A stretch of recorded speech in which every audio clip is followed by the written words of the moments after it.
Imagine a map of the world where 54 African nations no longer exist as individual countries, but are united under one banner, one government, one nation, one military, and one voice. What would the world look like if Africa were not fragmented, but a single powerful country, the United States of Africa? Could this megastate become global superpower, rivaling the United States, China, and the European Union? Or would it crumble under the weight of its internal challenges? In this video, we're going to explore economic, political, and global impact of the United States of Africa and the harsh reality that might make it impossible. So hit the subscribe button and let's get into it. Africa today has a population of over 1.5 billion people, making it the second most populous continent after Asia. But here's the catch: 60% of the population is under the age of 25. That means the United States of Africa would be the country full of energy, innovation, and political power. The demographic advantage could become an economic engine, like China during the early 2000 boom.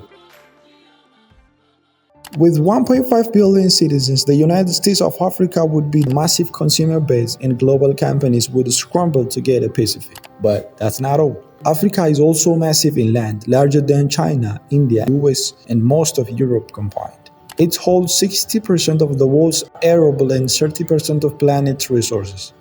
Today, Africa's combined GDP is roughly $3.1 trillion, putting it slightly ahead of India's GDP in 2023. But if all African countries combined into one economy, this number could grow significantly. Why? Because Africa loses billions every year due to intracontinental trade barriers, corruption, colonial era borders, and fragmented infrastructures. The United Africa would eliminate tariffs, visa restrictions between nations, allowing free movement of people, goods, services just like the European Union.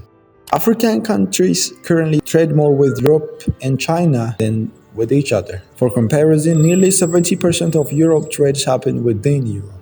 Imagine the growth of Africa if countries would build continental supply chain, trade without border hassle, and integral transport system. The result? More jobs, lower price, and booming middle class. And if the United States of Africa adopted a single currency like Afro, dollar, or Pan-African dinar, it could reduce inflation, encourage investment, and stop relying on US dollar or euro. Politically, Africa would finally have a single voice on the world stage, not 54 small ones. Instead of fragmented voting blocs at the United Nations, the United States of Africa could negotiate as a superpower with third largest population on the seat at a major global table. It could demand fairer trade agreement, challenge foreign exploitation, and play a central role in solving global problems, from climate change to migration, peacekeeping. Militarily, the combined African nations would boast over 2 million active personnel, making it the third largest military force in the world. If united under a central command with shared intelligence and training, it could defend itself from foreign interference, a historic problem since colonial times, and even act as a peacekeeping force across the continent. It could finally put an end to proxy wars sponsored by foreign powers, something that has held back Africa's potential for decades.